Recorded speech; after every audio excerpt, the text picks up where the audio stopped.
first speaker this morning is Sheehan Olver, who's giving the first part of 3 masterclasses. And this morning it's going to be on singular integrals in orthogonal polynomials. All right, thanks. And I'd like to thank the organizers for inviting Tom and I to give this masterclass.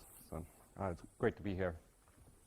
And well, I'm not quite as old as Don Hoiberg, so I'm not 40, but I was also at the program 10 years ago, and I'll just say that that program was essentially the first time I heard about Riemann-Hilbert problems. There were lots and lots of talks about them. I didn't understand a single one, but then it sort of set up the groundwork for the program of research that basically led to this masterclass. So, all right. So the general topic of the 3 masterclasses is going to be the numerical solution of Riemann-Hilbert problems.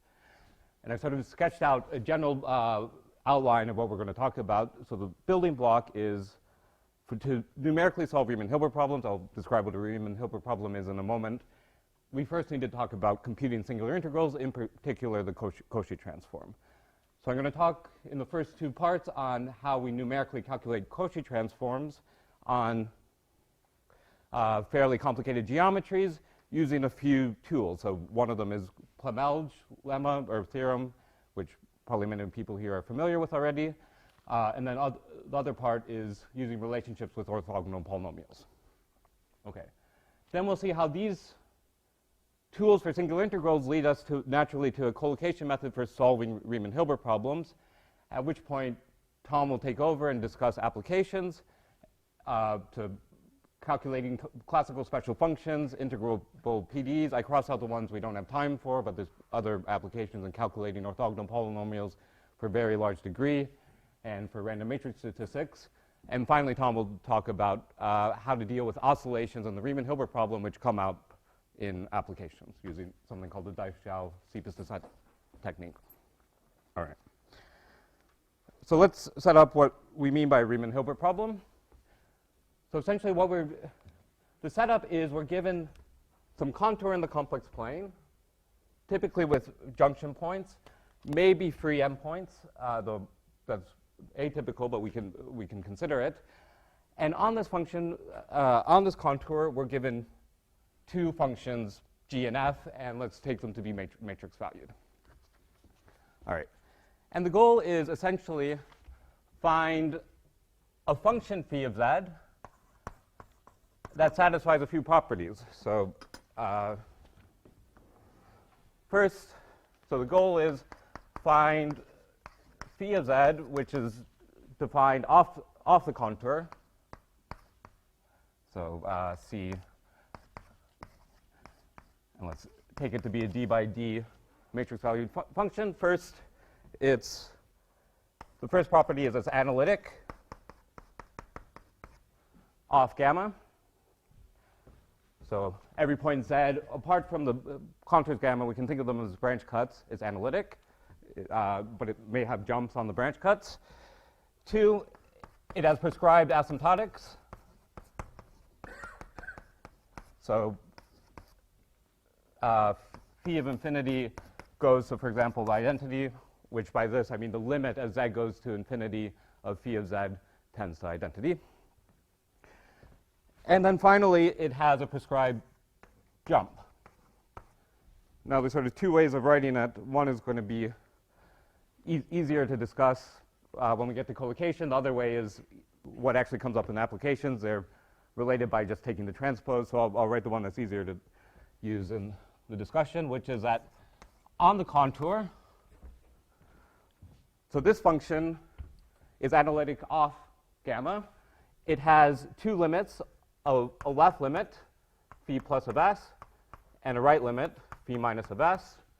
What we're given is a relationship between these 2 limits. So phi plus of s minus, and then this is where the convention comes in.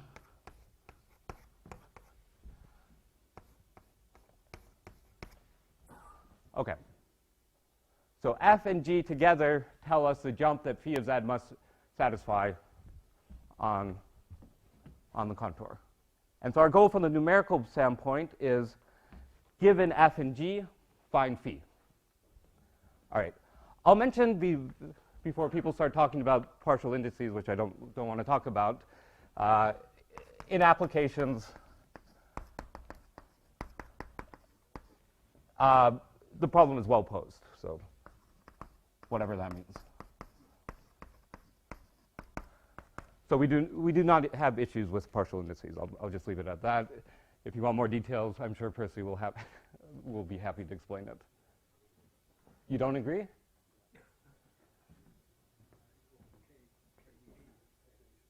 What?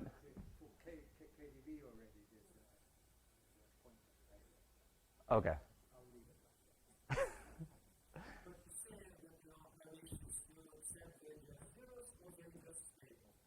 So typically there's so you have things no, that they're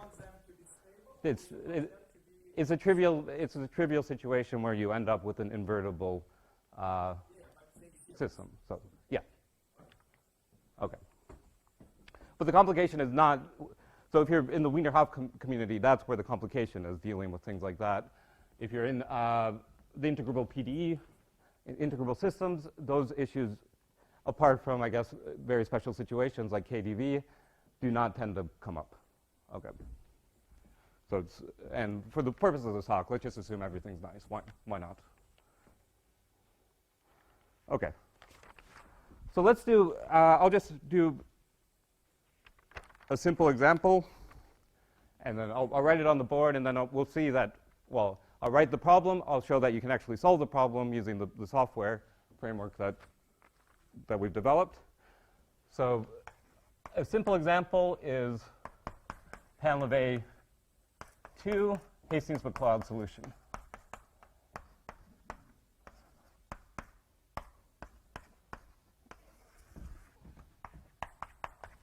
All right. So this a great reference for this would be Focus et al. 2006. That's the book on Plemelj and Riemann-Hilbert problems. It's definitely not the first reference, but it's a good place to find the relevant references. So what is Plemelj 2? Plemelj 2 is sort of a nonlinear version of the area equation. So it's a second-order differential equation that looks like area plus a nonlinear term. What's the Hastings-McLeod solution? It's a special case. This is a second-order ODE. Obviously, prescribe any two initial conditions, you get a solution. Hastings-McLeod is a special solution that looks like area as x goes to infinity. So, and I think I'm using this convention for some reason. Okay. So now, you might say it's an ODE. We have initial conditions, at least at infinity. Evolve the ODE back. No, plus infinity. Area. Okay. And I mean, if you plot the solution, it looks like this. You might say, oh, this looks like a very easy ODE to solve. There's no oscillations, there's nothing. But there are a lot of hidden issues here. One is that it's very unstable to perturbation. So if you perturb slightly above, you actually get poles in finite time. If you perturb slightly below, you get oscillations. So this is, the one in the middle is the Hastings-McLeod solution. Okay. So it turns out, well, let's say this were the area equation. How might you go about solving it? Well, you could solve the area ODE. Nobody actually does that in practice. They typically will solve the integral representation. And it turns out Plemelj has something that's like the integrable representation, has similar features, but it's a Riemann-Hilbert problem. So I'll just write down the Riemann-Hilbert problem for Plemelj 2.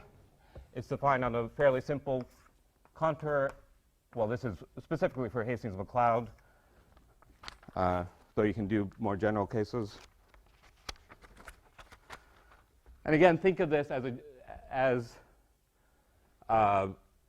think of it as an analog of an integral representation. Now, in this case, we don't actually have an f, and in this case, it's the opposite convention where I multiply by the right by g, but essentially we want to find phi plus of s satisfying this condition. Phi plus is equal to phi minus times g. So we're given g, find phi, and what's g? G is this matrix here. I'll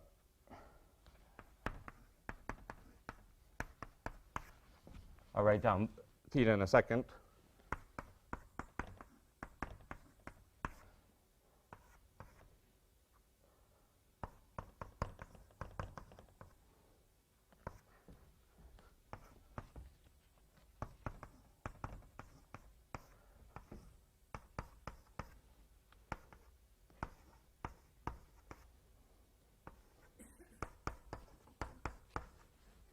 Okay. So what is this? X is a parameter. X is the point we're evaluating the solution. Think of it, we could have solved an ODE up to the point X. Instead, we're jumping straight to X.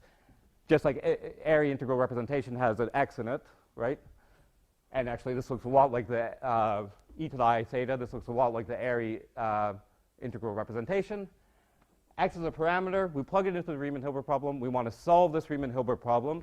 That gives us phi of z analytic off these, so analytic in these four sectors.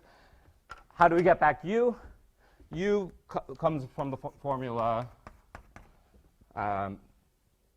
2 times limit as z goes to infinity, z times phi of z. Okay. Can everybody see it? I guess I can swap them. Let me put this board up and that board down. Okay. So my claim is if we can solve this Riemann-Hilbert problem, so if we can give it this g, find the phi of z, take that limit, we can pick out this solution to Plemelj 2, the Hastings-McLeod solution at any point x. All right. So let's, so now I'm going to switch to the software and actually show that we can do what we want to do, or what I say, I don't know if we want to. I want, some people want to.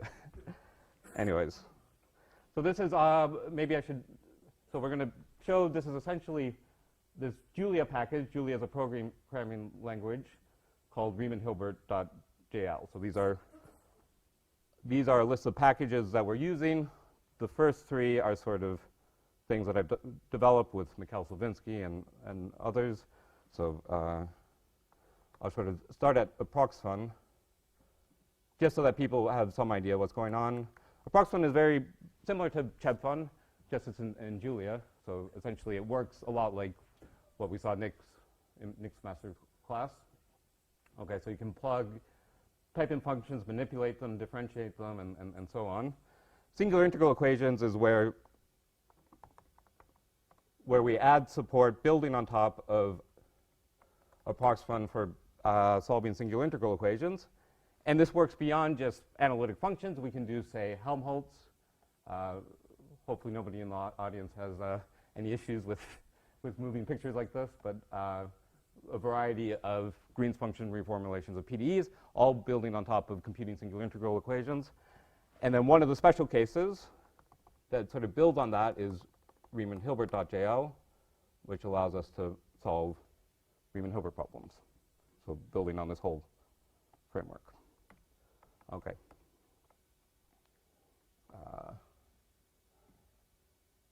So where was I?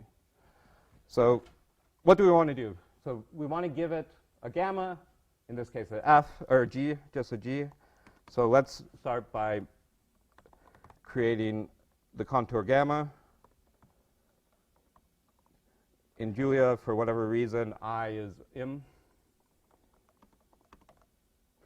So this is just showing, I guess I don't want the legend, and I want to show that it's an oriented counter. So segment is a segment from 0 to between these 2 points. Well, we don't just want one segment, we want 4 segments.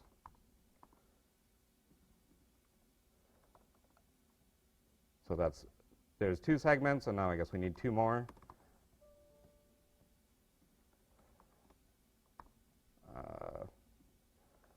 Okay, that should work. Okay, so here's our contour gamma. Now we need to give it the g. So,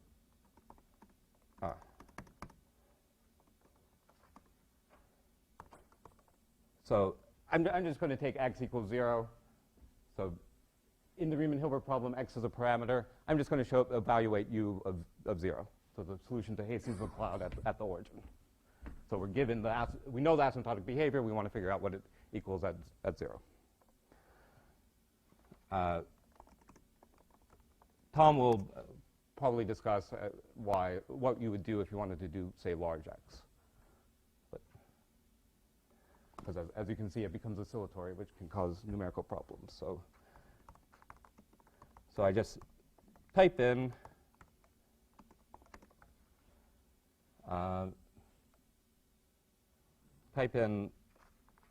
the contour. So on the first component of gamma, we want it to be that jump 1, 0, I e to the I m.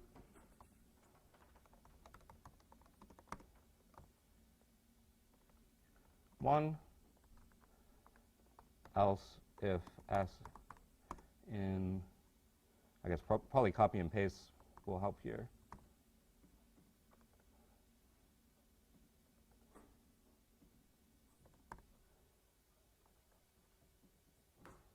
Okay, so that's on the second contour, going clockwise or counterclockwise.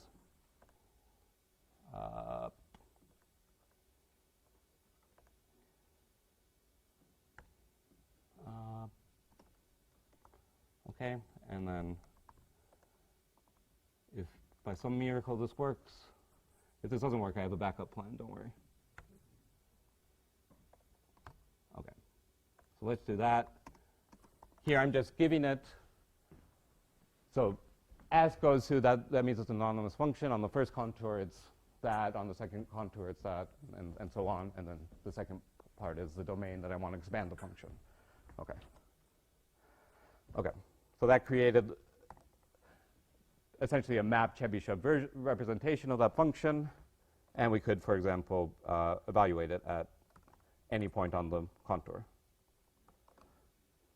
Probably. Okay, so this is just that function evolved.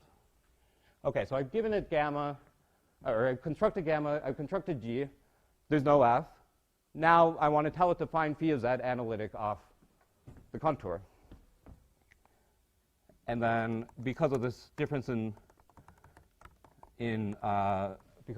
is a right-sided Riemann-Hilbert problem where the default in the software is left-sided, we have to transpose everything, but that's not a big deal.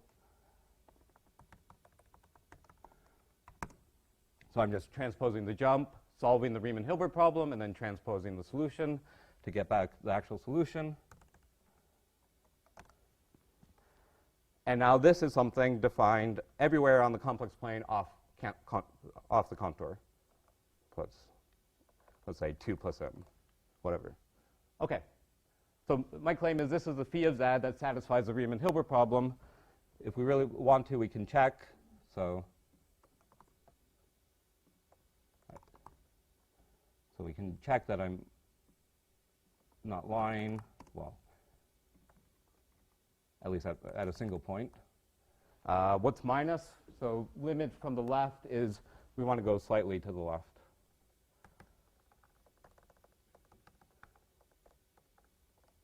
Okay, and then what are the chances this works? No.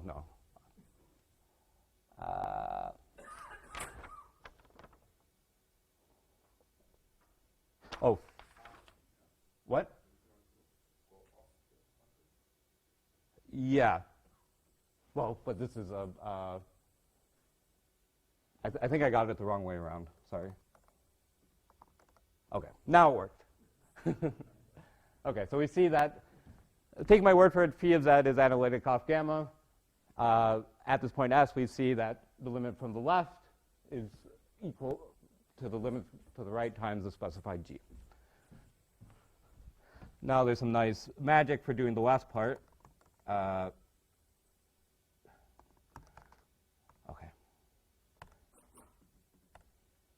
So now we want to take Oh, and of course,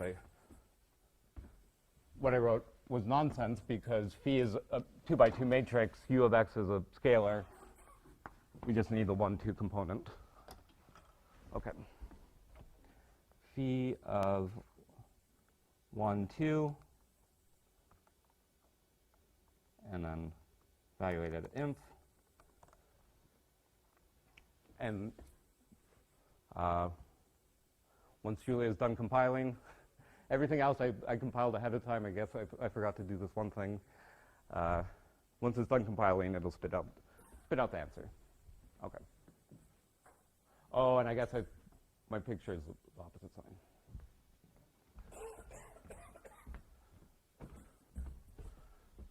So if we ask Volkmar, he'll confirm that's the right number.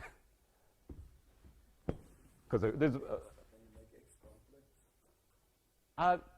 You could, yeah.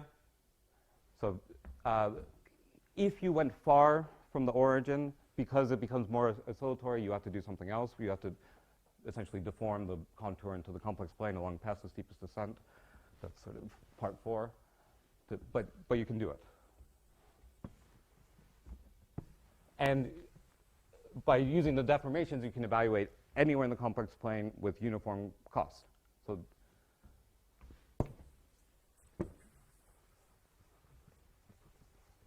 all right. So now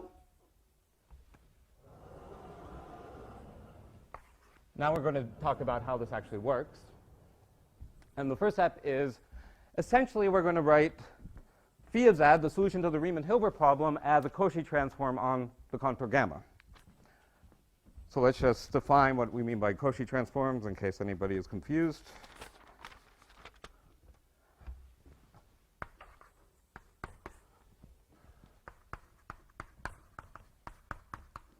The Cauchy transform is exactly what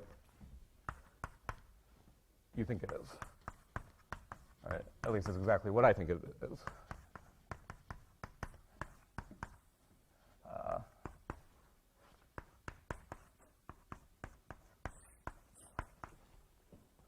Okay.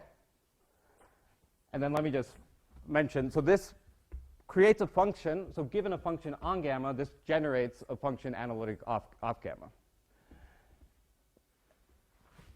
And I'll just, for notation, mention that there's a left and right limit. So if we think of contour gamma, the Cauchy transform is analytic off gamma. We can either approach the contour from the left or from the right.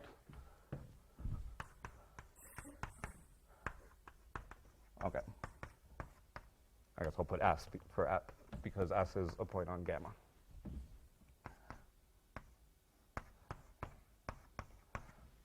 All right. So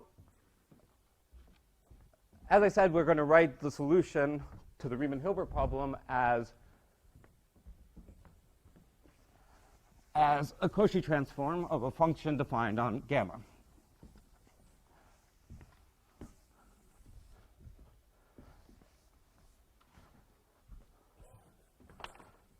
So we want to write, maybe it's possible to turn, how does this turn off? Ah. Oh, okay. So the idea, write phi of z as we want it to be analytic off the contour, we want it to go to identity. So identity plus Cauchy transform v of z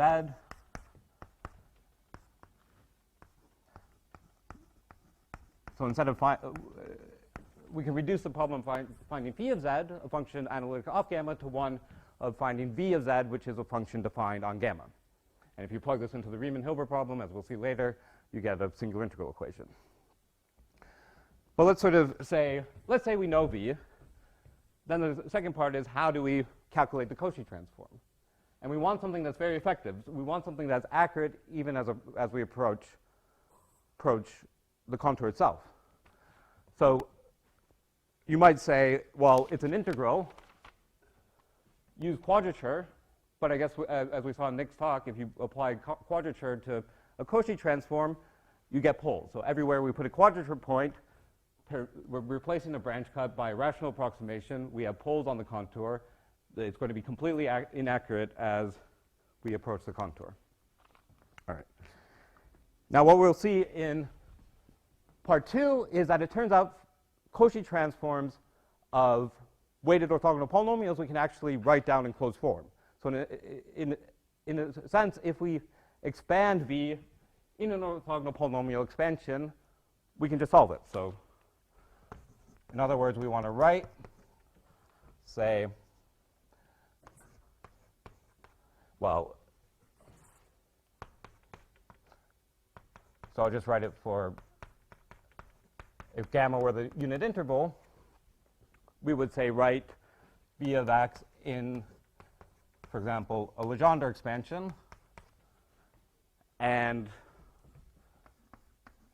compute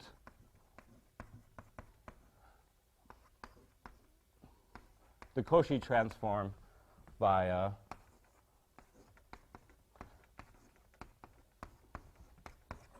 computing Cauchy transforms of orthogonal polynomials. And we'll see this is known essentially exactly. It actually satisfies a nice 3-term recurrence, and so it's not just known exactly, we can compute it very efficiently. Okay, so that's sort of, but we'll get to that later. All right.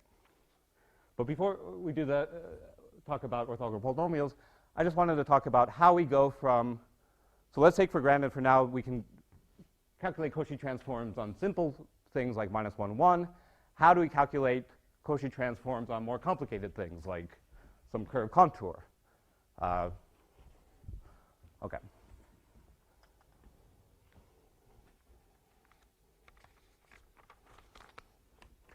I should mention there's this whole industry of QBX and other things for calculating singular integral equations.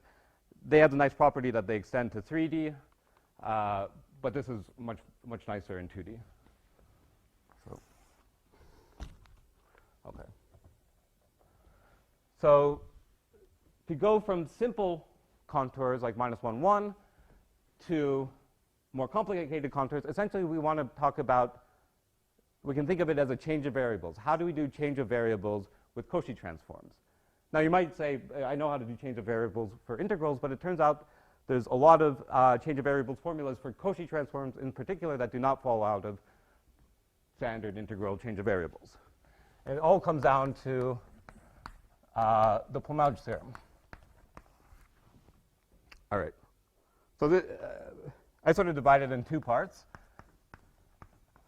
Plemelj 1, this is what's normally stated.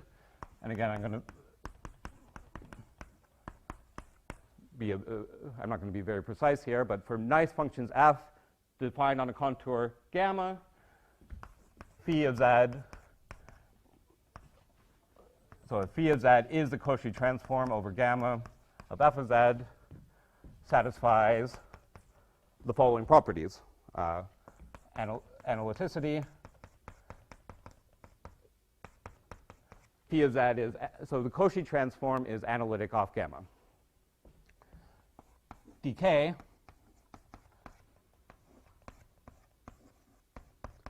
the limit as z goes to infinity is 0.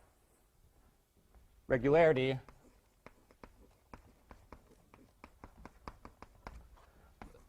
phi of z has weaker than pole singularities.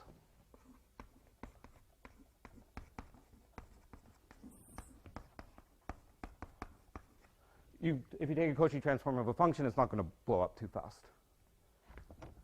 And finally, it has a known jump.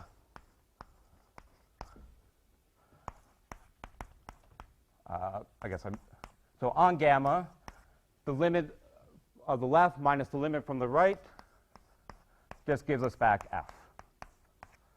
Okay. So this is in any undergrad, well, pretty much any undergrad, well, any good undergrad complex analysis book.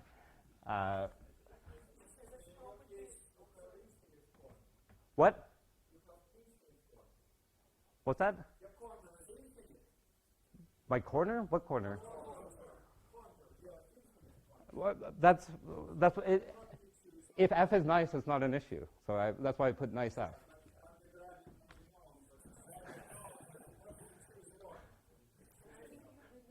So if f is nice, say exponentially decaying, which is exactly what we have here, it's not an issue if the contour is infinite.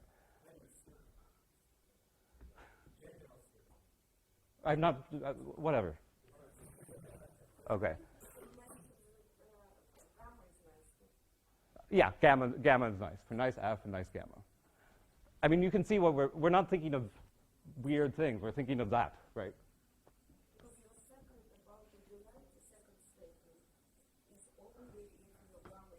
Right. I'm not saying everything. I'm saying a small number of things. You don't need to say everything.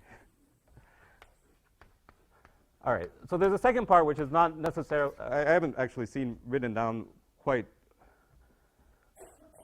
this way, but this is important. If phi satisfies all these properties, so if we had a different phi,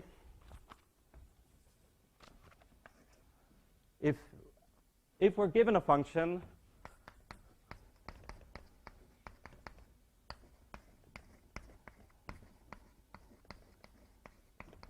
that is analytic off gamma, decays at infinity, has weaker than pole singularities, and has the prescribed jump, then this phi of z is exactly the Cauchy transform of f. Okay. So this uniquely describes the Cauchy transform, these four properties. Okay, so we can call this uniqueness. And then for complete, well, not completeness, but for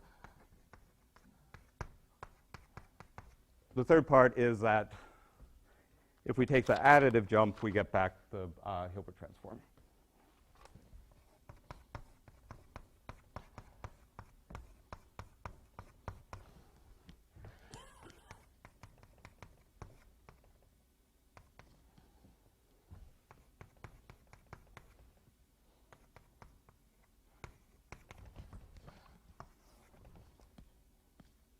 We can call that minus I times Hilbert transform f of s. We're not going to really use that too much. Okay. Well, the second property is what we're going to use to, for example, say that we can write down Cauchy transforms explicitly. If we can write something down that satisfies these four properties, we know it's a Cauchy transform of f. So maybe I should do a simple example.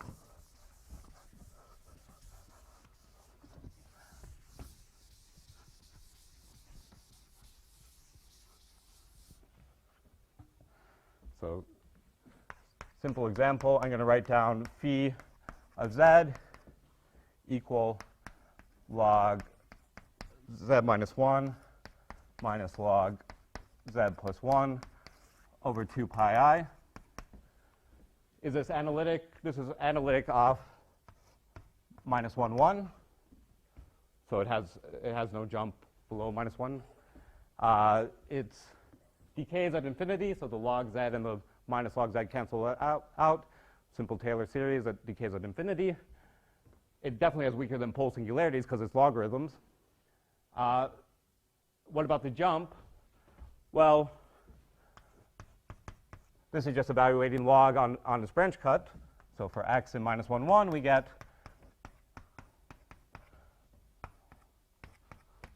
this.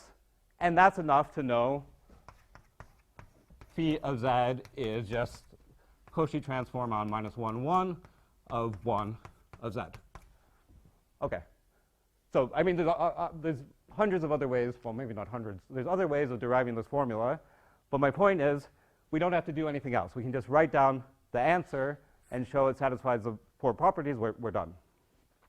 Okay.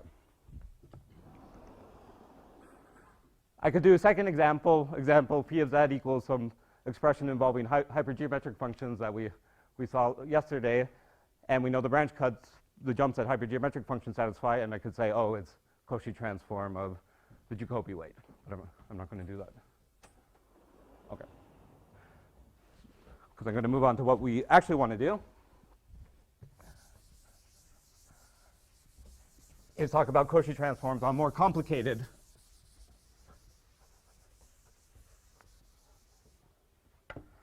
contours. So this is the change of variable part. So this Plemelj allows us to work out if we have a map of one contour to another, and that map has specific properties, we can relate the Cauchy transform on one contour to another. So we're going to do a few examples. We're going to do Mobius transformations. That's very straightforward. Polynomial transformations, and then I'll describe what Elena did in her talk yesterday as well. So what about a Mobius transformation? Again, because our ultimate goal is to use orthogonal polynomials on -1, 1, we sort of have back of our mind, we want to map contours to -1, 1. Because then we know how to do Cauchy transforms.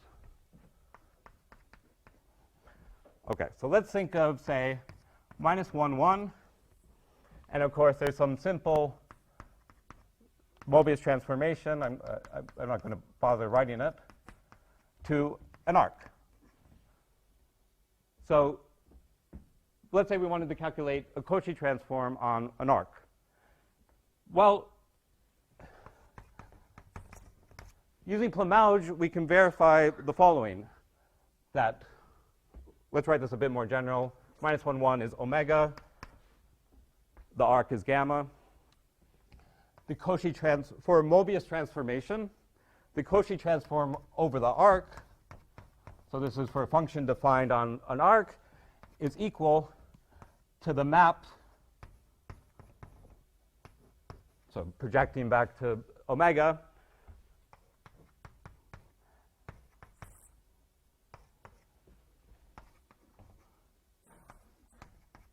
minus the behavior at infinity.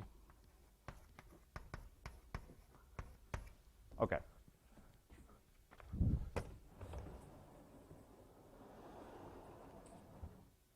So if we want to calculate Cauchy transforms over an arc, we can do that by doing a Mobius transform to -1, 1 and using this formula. And this formula comes from Plemelj because the right thing is analytic off the arc. It decays at infinity because we subtracted off the behavior at infinity. It has weaker than pole singularities, and it has the right jump, which is a simple calculation. Okay. Well, Mobius transformations are pretty simple. What about something more complicated?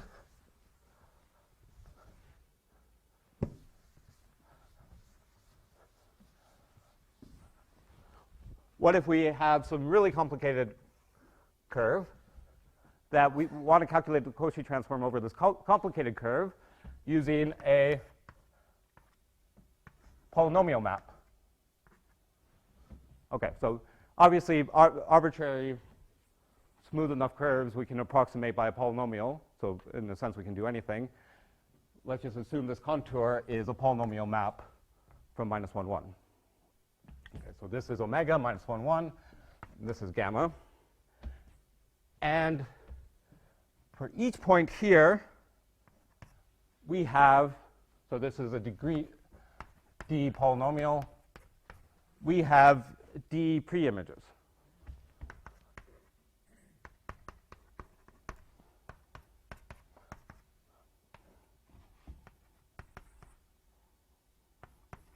Okay, so these D points in this plane get mapped to Z.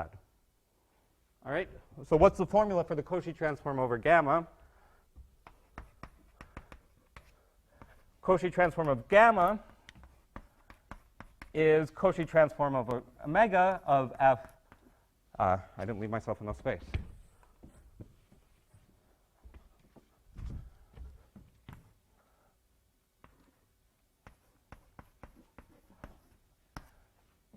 Well, the Mobius transformation, what did we do?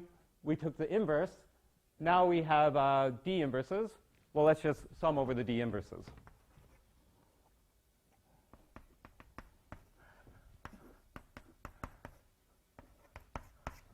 Okay. So the Plemelj, and again, you plug this into Plemelj. It might not be obvious that this is analytic off gamma, but it's true. You can see it by thinking of this as a using companion matrices and thinking of this as a matrix valued function and taking the trace, which is how we verify this as analytic, but it definitely satisfies the right jump. Probably I should assume it's one-to-one map. And by thinking backwards, we can see that there's only one inverse that, as we approach this contour, there's only one pre-image that approaches -1, 1, so we get the right jump. Okay, so Plemelj is a very powerful tool. And I've never actually, I just found this by chance. I was playing around and tried summing over all these pre-images, and it turned out it gave the right formula. I haven't actually seen this written before. I think I put it as a remark in my paper in 2011 or 2012. I haven't seen it before that, but it's a very nice formula that doesn't follow from, there's no way it can follow from integral change of variables, because how do you get a sum over all inverses out of an integral relationship? So Plemelj is not just a handy way of deriving things we can do by other means, it tells us new things as well. Okay.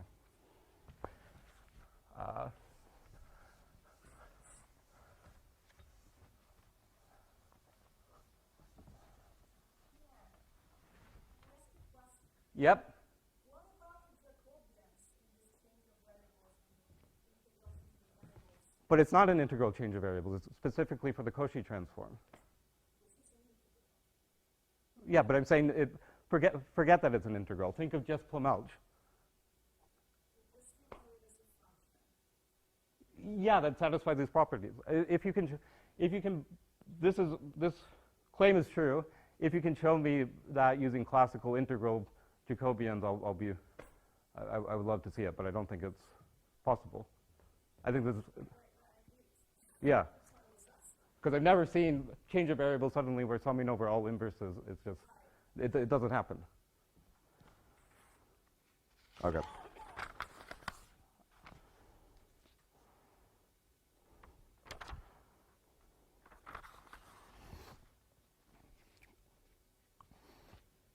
Okay. And then, well, if we can do Mobius transformations, we can do polynomials. We can also do general rational maps. I'll just do the one example by Stefan and Elena.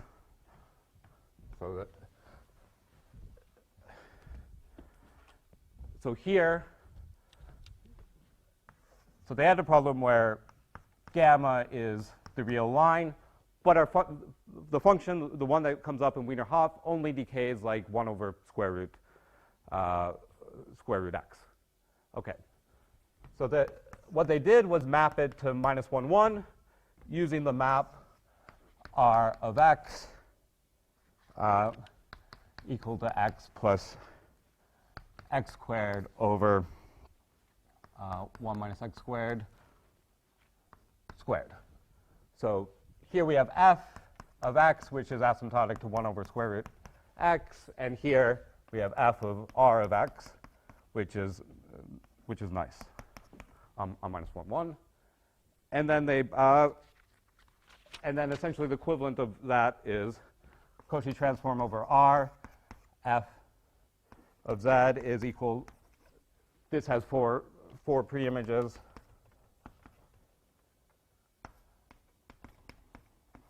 F circle R inverse, R J inverse of z minus behavior at infinity.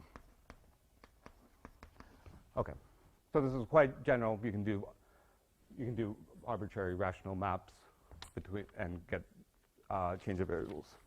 Okay, I'll just and then before I showed singular integral equations, these sorts of things also work for log kernels. So log of absolute value x minus z, because you can relate that as, you can think of that as an integral of a Cauchy transform, but I won't say any more about that. All right. So we've reduced everything about computing Cauchy transforms, at least on these nice contours, well, piecewise smooth contours with nice functions, to calculating Cauchy transforms on -1, 1. You use these various change of variable formulas to map everything back to -1, 1. So now I'm going to move on to how do we actually do Cauchy transforms on -1, 1, and that's going to be using orthogonal polynomials.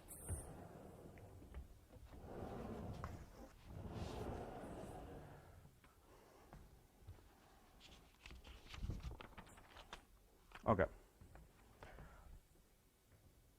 So, and we can think, let's just assume we're on minus 1, 1. Let Pn be orthogonal with respect to a weight. Okay. And anybody not know what orthogonal polynomials are? I'm assuming in a computational complex analysis course, I can just go on. All right.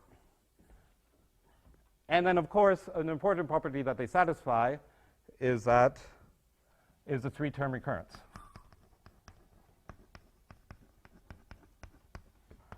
X times, well, let's start with the zero term.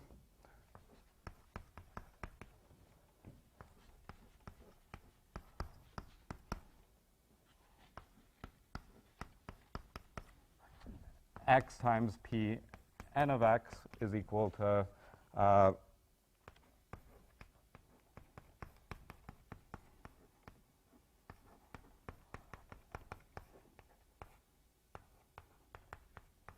okay. So every family of orthogonal polynomials satisfies a three-term recurrence. Now, the interesting thing is that the Cauchy transform of the orthogonal polynomials, let's just work on minus 1, 1, why not? So let's assume our weight is supported on minus 1, 1. Of the weighted orthogonal polynomials satisfies the exact same three-term recurrence as the orthogonal polynomials themselves. Well, apart from the first term.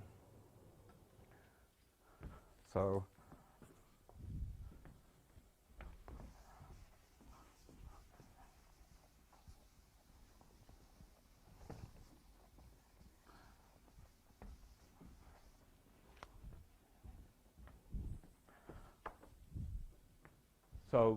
now Cn of z is we want a three-term recurrence with respect to multiplication by z. And this is very well known and has been, I think it's in Cauchy's book, for example.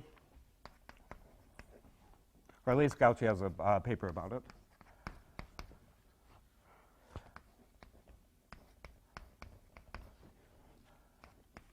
So z times the Cauchy transform of just the weight is equal to a three-term recurrence of the other Cauchy transforms. This is the one exception. There's a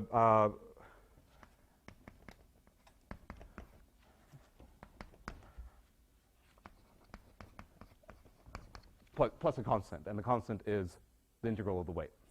Everyone else is just exactly the same as the orthogonal polynomials themselves. Oh, that's a little c.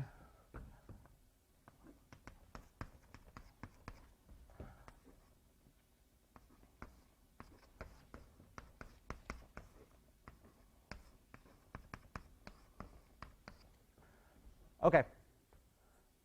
So this, and in some sense, we're done. If we know C naught is z, and I guess C1 of z, we can plug it into the three-term recurrence and figure out C2 of z, C3 of z, C4 of z, just like you do with orthogonal polynomials. Okay.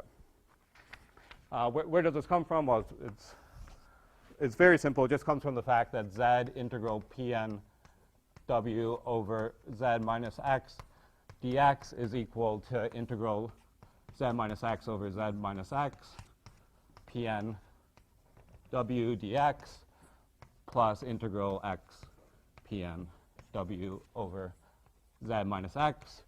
And then this is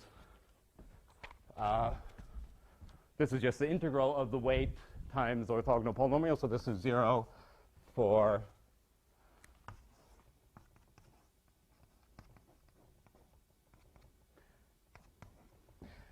and this, you just plug in the three-term recurrence.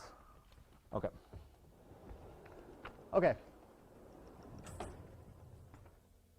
So we're not quite done because we've written down a three-term recurrence. The three-term recurrence may not actually be stable. So let me just, so we can either do three-term recurrence as a forward recurrence, that may not be stable. In fact, it's not stable for z far from minus 1, 1. It's fine if n is small and z is close enough. So you can think of surrounding minus 1, 1 with an ellipse. For small enough n, we can use forward recurrence in that ellipse. But we can't use it for far, far away. Oh, whoops.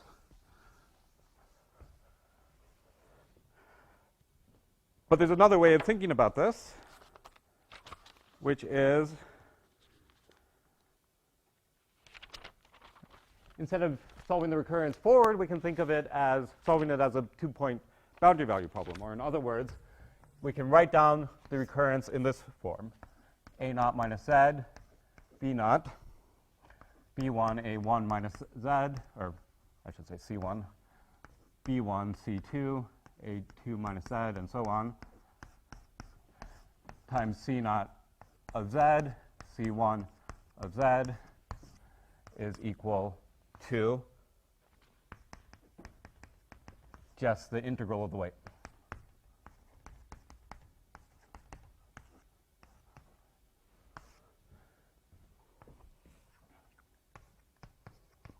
This is the Jacobi operator minus z times identity. We know it's a invertible off the spectrum, so we know this is an invertible linear system.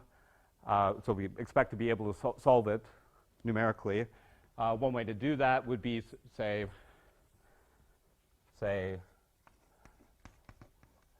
using something called Olver's algorithm. But a different one, which is adaptive Gaussian elimination, which actually comes with, so it's adaptive, it comes with error control, and so we can sort of adaptively choose when we've converged. So in practice, so what's the point? The point is if we know the weight of an orthogonal polynomial, or the integral of the weight, and we know the three-term recurrence, we can compute all of the Cauchy transforms of the orthogonal polynomial, either by solving the system or just by forward recurrence, and we choose which one to use based on stability of the recurrence. Okay. So that means we can efficiently calculate Cauchy transforms. So I guess this is on both minus 1, 1 and other contours by combining these things. All right, I guess this is a good place to stop for questions.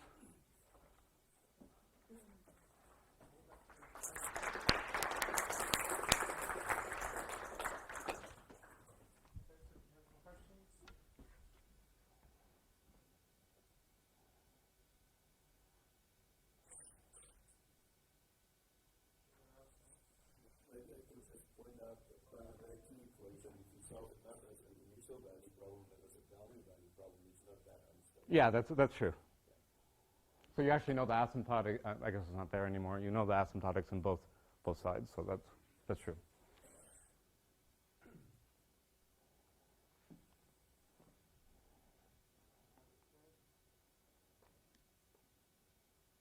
Ask about your notebook values, and is that Jupyter? Yeah. Yeah, so it's just Julia has a plugin in Jupyter. Okay. Questions?